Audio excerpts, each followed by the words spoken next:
An OECS national gets the job to head the Dominica Festivals Committee.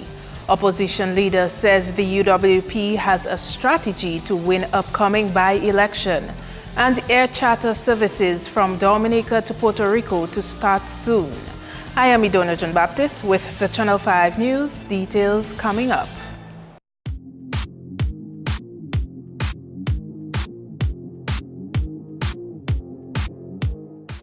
Welcome back to the Channel 5 News. After a 2-year absence of an executive director at the Dominica Festivals Committee, that position has been filled. Keisha Nicholas has that story. The DFC has been without an executive director since the departure of Trinidadian Nathalie Clark in 2014. Clark was appointed to the position in 2010. DFC is a division of the Discover Dominica Authority. It's the main management body for the World Creole Music Festival, Carnival, and Jazz and Creole. Minister responsible for the DFC, Senator Robert Tong, informed the Channel 5 News on Friday that an OECS national has been appointed to head the DFC. The new female boss is expected to take up office on Tuesday, May 17, 2016. So we have gone through the process. We have a proper recruitment process. Sometimes it takes more time than expected. So an advert was put out, not just in Dominica, but also in the Caribbean. And we received over 30-something applications. And those applications had to be gone through to ensure that we selected the best set of people. So 6 persons were interviewed for the position. And one candidate was selected as for that particular position, and that person will be starting on the 17th of May. Once that person is in office, we will introduce that person to the public. And the person is a Caribbean person from the OECS. But until that person comes in, I don't want to say who the person is or the name of the person, then the person, because you never know. Things always change, and until the 17th, we will know. According to Tong, less than 20% of the applicants for the DFC Executive Director post were Dominican nationals. Meanwhile, marketing of the country as a tourism destination stands to be more organized, as a marketing manager for the Discover Dominica Authority is expected to be appointed later this month. Senator Tong says over 90 applications were received. We are hoping to fill that position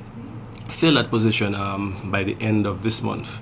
For that one, again, we did the same thing. It was on Facebook because we wanted to ensure that as many Dominicans were aware of those positions throughout the Caribbean and throughout the world. On that one, we received even more applications. We received over 90-something applications for the marketing manager position. But again, the percentage of Dominicans is also low, so we're really hoping that in the future that more locals will apply. And I guess we will also look and see how we can promote those applications so that more persons are aware of it. So we're hoping that position will be filled by the end of the month for the latest, which will again help Dominica to position itself even better by having the best possible human resource in the right positions. Opposition leader Lennox Linton has called on the electorate in the Point Michel, Soufriere, Scotshead and Gallio constituency to help make the country have a stronger opposition. Linton says while the results of the June 7 by-election will not change government, the electorate must send a powerful message to the Labour Party administration that they no longer want to tolerate the way the state is run. And Soufriere and Scotshead and Gallio and Point Michel, that years ago accepted the role of watchdog in the affairs of Dominica, to make sure things were going right, have that opportunity now in this election to press the reset button on our computer called Dominica and put us on course for something new and something different, something better. Linton says Dominica needs a stronger opposition. This constituency has never selected a United Workers' Party candidate to be its representative in Parliament. But this constituency, going back to 2000, going back to 1995, has always given our representative in the elections somewhere around 800 or 900 votes. How are we going to win this by-election? Very simple. We're going to take our 800 to 900 votes that we have always been able to rely on in this constituency, and together we are going to grow those votes by 30 to 40% with the help of all our 800 people. He says leading up to the by-election, his team will be on a campaign in the constituency, advising constituents what they need to do to reinstate order in the country. Over the next few weeks, you're going to be seeing a lot of us. Be patient with us as we sit with you in your homes, on your steps, at the side of the road, as we talk with you, and we encourage you to talk to your family and friends about what is in front of us, what we need to do to put Dominica back to right order. In more news, suppliers of fresh produce and manufacturers of agro-processed goods are being cautioned to not use the term organic on their labels. Andrea Louis has that story. As the people embrace healthier lifestyles, there is a growing interest in consuming organic products. Organic products may choose to restrict the use of certain pesticides and fertilizers in farming. According to the Food and Agriculture Organization, certified organic products are those which have been produced, stored, processed, and handled, also marketed, in accordance with precise technical standards and certified as organic by a certification body. Once conformity with organic standards has been verified by a certification body, the product is afforded a label. Earlier this week, Channel 5 News spoke to an agriculture officer who explained that farmers need to be certified so that their practices, hence produce, can be deemed organic. The officer further went on to say that the Division of Agriculture and the Dominica Organic Agriculture Movement, DOME, are working towards sensitizing farmers on the ways and benefits of adopting organic agricultural practices. On the question of labeling produce and products as organic, Channel 5 News sought information from the Bureau of Standards, that is the body that standardizes labels for locally produced goods. It would be misleading to have on your label stating that your product is actually organic.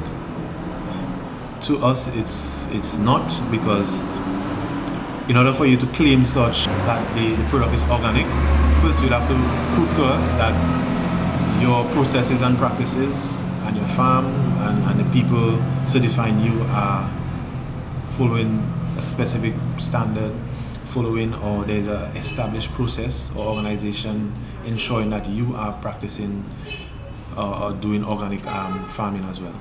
Burnett explains that the Bureau tries to discourage manufacturers and suppliers from using the term organic, as this is misleading to the public.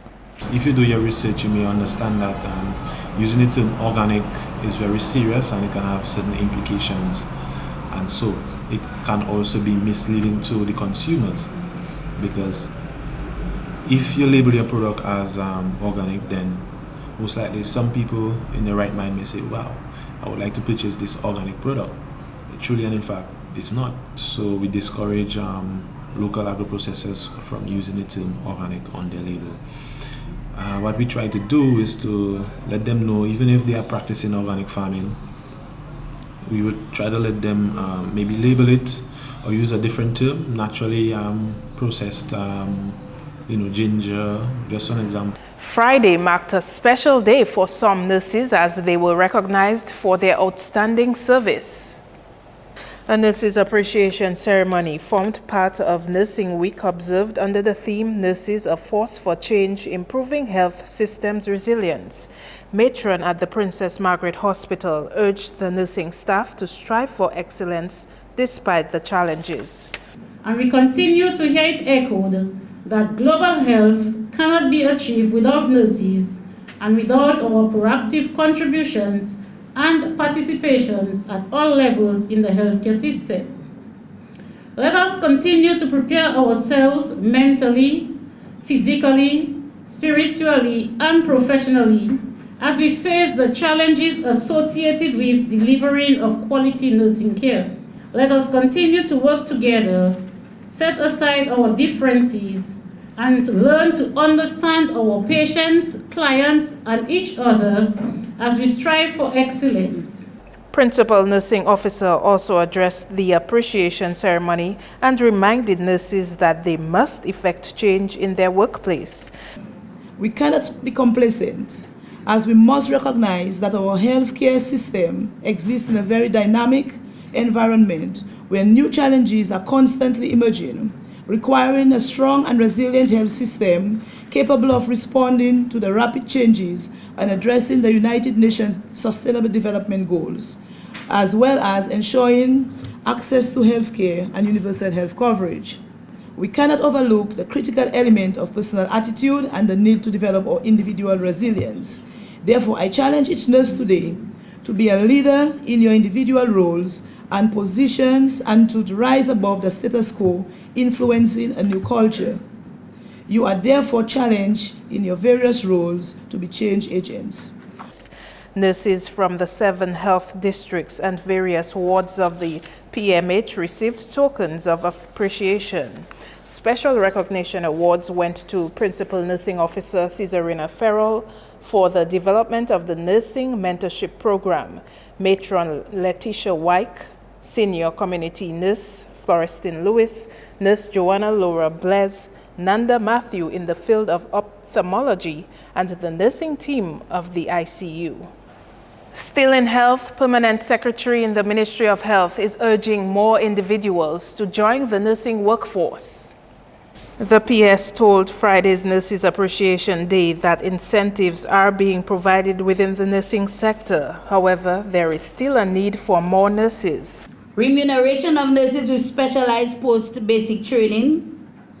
We have purchased the necessary equipment that help in the improvement of delivery of healthcare.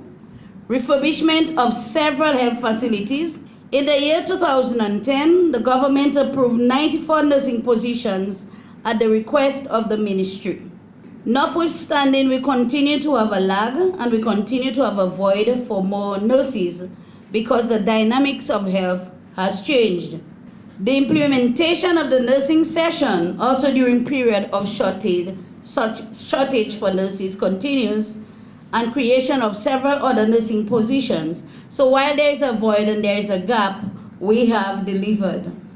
In a recent interview with head of the General Nursing Council, Jean Jacob, Channel 5 News learned that the increasing migration of registered nurses poses a challenge. You'll always have out-migration.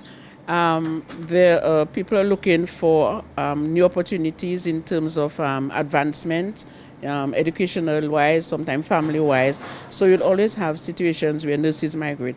But there are peak periods where you have more nurses leaving than other times. Okay, it depends on what is happening in the country, perhaps the economics in the country and other factors which you'll have a brain drain. But basically we have had a steady nurses remaining, for a time. But I think now it's a period where we're going to have some out-migration, from what I've been hearing. Meantime, liaison officer in the Ministry of Health, speaking on behalf of the Health Minister at Friday's ceremony, assured nurses that government will continue in its work to move the nursing sector forward. While the government has made considerable strides in nursing advancements and has injected millions of dollars towards healthcare improvement, money is not everything. It is how we utilize that money which is so important in making that improvement. And at the top of that is customer care. The needs of the patient must be paramount in running the nursing service. Then comes affordability. Healthcare is free at the point of use and in primary healthcare in Dominica, and it will remain that way. The government's priority is a third point, and in that then comes affordability. Healthcare is free at the point of use and in primary healthcare in Dominica, and it will remain that way. The government's priority is a third point, and in that we see that the nursing service is not just maintained but improved. Extra resources will continue to be provided year after year within the limits of this fragile economy and as far as we can afford. Even with a state-of-the-art hospital without committed and skilled nurses, we will be unable to meet our objectives. You're watching Channel 5 News. The Traffic Department prepares for additional traffic arrangements. That and more when we return.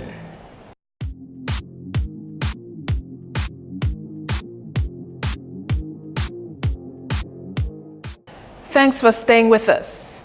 A new jet charter company is expected to launch a charter service from Puerto Rico to Dominica next month. Island Fun Tours, a tour company in Dominica, has partnered with RVR Aviation and Resort Air Services, a leading jet charter service from Fort Worth, Texas, to begin direct flights several times a week from Puerto Rico to Dominica from June 2nd, 2016. A test flight of the new charter landed at the Douglas Charles Airport last week. So recently you would have heard of an Island Fun Tours and RVR, which are trying to do a charter into Dominica.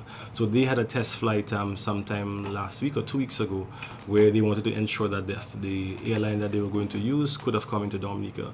From what I understand, they had all necessary clearance from ECA and from whoever to ensure that it was a safe flight and that they could come into the country. And if I remember correctly, they should be starting flights sometime in June. The person responsible for that is Mr. Blair Webb, and from what I understand also, the tickets will be sold through a bonded agent who has these rights with IATA to ensure that in the event that, let's say, a flight is cancelled, your monies will not be lost. RVR Airlines boasts of reasonable fares and red carpet service, allowing passengers to travel to and from Dominica in less than 4 hours, while assuring that passengers and luggage will arrive together. With the new and expected traffic changes in the city of Roseau in relation to the West Bridge project, concerns have been raised by the public over parking spaces and the allocation of bus stops. Andrea Louis has more. Earlier this year, no parking signs were erected on certain streets in Roseau to allow for the easier movement of traffic, especially emergency vehicles. Most recently, with the signing of the new West Bridge contract, vehicle owners are to expect more changes to traffic movements in Roseau. On the issue of parking lot for the city, the head of the traffic department confirmed that discussions are underway for a parking lot for Roseau. On the topic of bus stops, the acting superintendent says the procedure for establishing new bus stops is very straightforward. Firstly, you will have to do a survey from our department and would have to discuss it at management level. Then we make the proposals, we put it in writing to the traffic commissioner, who is the chief of police, and then he takes it from there and gets back to us in terms of whether he has approved or disproved the proposal.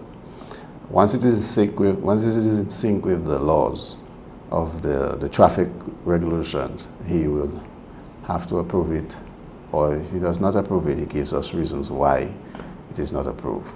And once it is approved, then we go ahead and erect the necessary signs or markings. ASP Coffey says the police are always receptive to suggestions from the public when it comes to traffic-related modifications. We always welcome suggestions and ideas from the public. That doesn't mean when the public comes with a suggestion, we must implement it. We will look at it, we'll analyze it, and if it's worth, we take it to the next level. All right? But we are always happy to hear from the public. The public continues to be assured that if they want to provide a tip via Crime Stoppers Dominica, not even the executive of Crime Stoppers will know of their identity. An executive promotes the agenda of Crime Stoppers, and that's to advocate for people who witness a crime to report it. Crime Stoppers Dominica has organized a community outreach activity on Pentecost Monday at Granby to coincide with the community's Fête Isidore. Executive Director of Crime Stoppers Dominica, Diana Pascal, told Channel 5 News the activity will follow the Fête Isidore Church Mass on Monday. It will comprise a village walkthrough from the community center to Lally, led by students from the Granby Primary School as well as the St. Alphonsus Scout Troop. At the end of the walkthrough, there will be a short ceremony where we will hear remarks from Michael Henderson and other members of Crime Stoppers Dominica, as well as Ms. Tina Alexander, who is an advocate for the protection of children. This campaign is timely because we feel that the Fet Isidore activities which is going on in Granby, we expect that there will be many persons in the community, and we want as much as possible to promote the Crime Stoppers agenda. We want persons to know what Crime Stoppers stands for, the work that we do. Pascal says Crime Stoppers is one of the safest means of reporting information on crime. Since Crime Stoppers has been launched in 2012, we have received a number of tips, and in no instance has the identity of anyone been revealed, internationally as well as in a local context. The call is channeled to Canada. The attendant takes the information is sanitized as much as possible, so in any way the identity of the caller is not revealed. The information is channeled to a liaison officer in Dominica at the police headquarters, and who deals with the report, and there is also a committee who supervises or who works along with the police coordinator to ensure that the tips that are reported are followed up. Crime Stoppers Dominica is not the police. Therefore, we do not investigate matters, we do not send police patrols to communities, neither do we provide legal advice. And more children on the East are being empowered to safeguard themselves against sexual assault. This as the East Dominica Children's Federation expands a child assault prevention program to Eastern primary schools. The organization recently started the program at the Castle Bruce, Montjean, Grand Fort, Jones Beaupierre and Daly's primary schools. It's being conducted under the International Child Assault Project of New Jersey in partnership with Child Fund Dominica. It will run from May to June. We know that currently in Dominica, there's a strong advocacy for assault against children, and being a child organization, we think that helping children or empowering them to fight against assault and abuse that comes there is very essential. Okay. Children are the participants, yes, but we speak to their teachers, we speak to their parents, because we think that if you empower children, that the adults around them need to know what is happening in order to assist them. The Woodford Hill-based East Dominica Children's Federation initially introduced the program in 6 schools. Teachers, parents, and classroom workshops form part of the exercise. In the classroom workshop, as it goes out, the children will learn about bullying. They learn about not just bullying in their school, but also the cyberbullying and with all the internet access and gadgets that children have. So it's possible. They learn about strangers, how to react to strangers. They'll also learn that there are trusted adults in their lives that they can speak to if something is happening to them. And they will also learn that they have rights. On the island, on a whole, children are being abused every day. Sexual abuse and physical abuse being the top of the list. So, as the Federation, if we can empower children to prevent, we don't want to come and say when something happens to act or react because an incident happened. That's news. Sports next with Kenny Williams.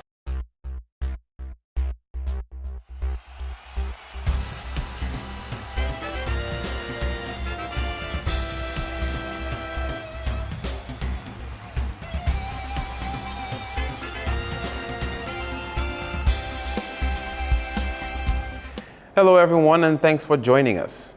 In cricket, following a series of complaints by clubs over umpires' tardiness and no-show at cricket games, the Dominica Umpires Association speaks on the matter. Secretary of the association, Joseph Thomas, says the umpires are not spiteful in their being late nor failing to show up for matches. I'm charged with the responsibility of detailing umpires for weekend matches, and there are 1 or 2 occasions when, I will get late calls. Mr. Thomas, I'm very sorry, I can't make a game and so on. But if an umpire gets a late call, because of a situation, then he comes to the ground late. But most times, umpires turn up at games at least an hour before the start of a game. If I get a late notification of an umpire pulling up, then I have to make a replacement, and the replacement sometimes doesn't come on readily as I want it to. Meantime, in the Dominica Cricket Association games on Saturday, Gladiators will come up against Reuben Bakery Christian at Portsmouth, while at Botanic Gardens, Summits will clash in bat and ball action with Mariner Blasters. The games begin at 10 a.m. In football, Haitian Angels and Digicel Newtown Juvenile Academy Harlem United registered wins in Thursday's version of the All-Island League. Digicel Newtown Juvenile Academy Harlem United crushed White River Ballers 5-1. Kimon Coffey and Michelle Pinard each converted twice for Harlem United, with Elwin Jean-Louis scoring one from the penalty spot. Cheston Geese got the lone goal for White River Ballers. In the other match, Haitian Angels defeated Daddy Chess Bath Road Ambassadors 3-1. Mark Donny found the back of the nets twice, with Walson Silla scoring one for Haitian Angels. Bath Road Ambassadors' goal came through an own goal. Meantime, in the Domlec Women's League on Sunday, defending champions New India Goodwill Runners will come up against the Mao Soka Strikettes at 3 p.m. At 5, Dominica Harlem United will take on Wood City Strikers. Both matches are carded for Newtown. On the court with basketball, Digicel Cloud defeated Fashion Line Falcons 63-47 in the first Division I encounter in the 2016 Flow DABA League on Thursday. For the Cloud, Jamie John Baptist scored 16 and Kurt Charles chipped in with 8. Falcons' top shooter was Augustus Juliana with 15 points. In the featured game of the night, Carrie FM Old School suffered their first defeat when they went down to Tigers 76-64. Henson Henderson and Haywood Powell scored 14 and 13 respectively for Tigers. Levi Barron scored a game high of 20, while Bert Benjamin assisted with 18 for Old School. The league continues on Saturday when LA Knights come up against Ronald Charles and Willie Barbershop All-Stars at 7, followed by United Insurance Sharks versus Elvis Welding Services Hornets at 9. Both games are scheduled for Massac. Then over at Portsmouth, Jays Limited Sonics and Signman X-Men will do battle at 7, followed by Eagles versus Detroit Blazers at 9. Still in sports, former international cricket umpire and philanthropist Billy Doctrove says he feels obligated to give back to sports development in Dominica since he was supported during his sporting career. This as his company, Big Edge Financial Express, captured the 2015-2016 Sponsor of the Year award recently. We want to touch the people's life. The people have supported us. They have supported me as an individual during my sports career, and it's something that we want to give back to the community. And we feel that as a sports person, I feel that's the best way that we can make a contribution. So we focus on sports, education, and health. These are the three areas that we really contribute the most. Doctrove's company has been involved in rejuvenating dead or dying sports, assisting with sponsorship and supporting the marriage between sports and education. We always look at the possibility of trying to help, not the more established sports, but sports that probably were undergoing difficulty. Our flagship activity was the Billy Doctrove Sports Scholarship, where we offer a scholarship to one of the successful students at the national assessment. And why we did that, because we wanted to show that the academics can live together with the sports. Because as you heard the Prime Minister said recently that he's even calling for increased physical activity in schools. So we believe that this is one of the things that we have contributed greatly to ensure that children who do well academically in school can also be involved in sports. It can benefit them. So Big Edge Financial Express is in its 5th year of operation. Back with more cricket. Kings 11 Punjab defeated Mumbai Indians by 7 wickets in the Indian Premier League on Friday. Indians batted first and scored 124 for 9, with no Indian batsman topping Kieron Pollard's 27. Marcus Stoinis picked up 4 for 15. Set 125 for victory, Punjab replied with 127 for 3. W. Saha scored 56, while M. Vijay added 54. Finally in sports, DB's Young Vets defeated Signman Celtics 3-2. Final game scores 25-21, 20-25, 25-20, 25-22, and 15-13. The competition continues on Saturday when DB's Acers takes on MCCU Sunrise in a women's match at 5 p.m. At 7, it will be DB's Young Vets versus MCCU Sunrise's men's team. The games are carded for Margot. That's all the time for sports. I am Kenny Williams. Join us again next time.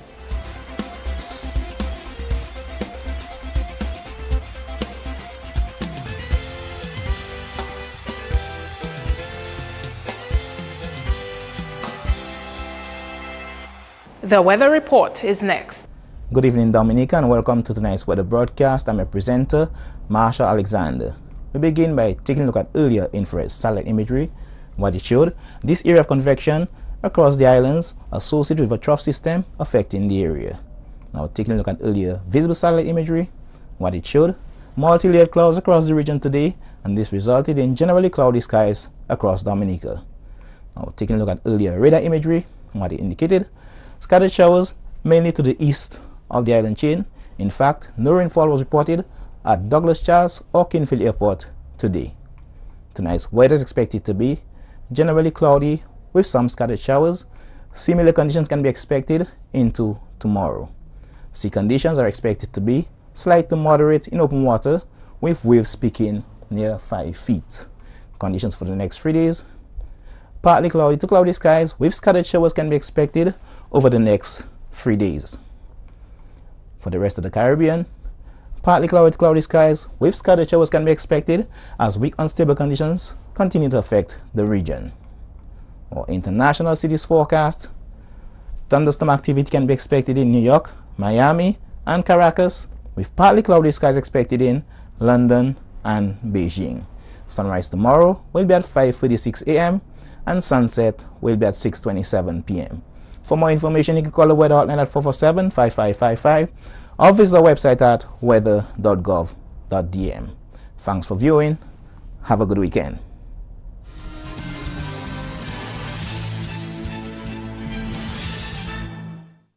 To end the news, the headlines again. An OECS national gets the job to head the Dominica Festivals Committee.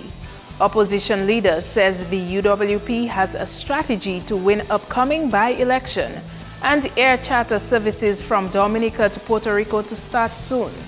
Feel free to contact us at news@MarpinNewsMay13th2k16. You can also access our past newscasts on our YouTube channel.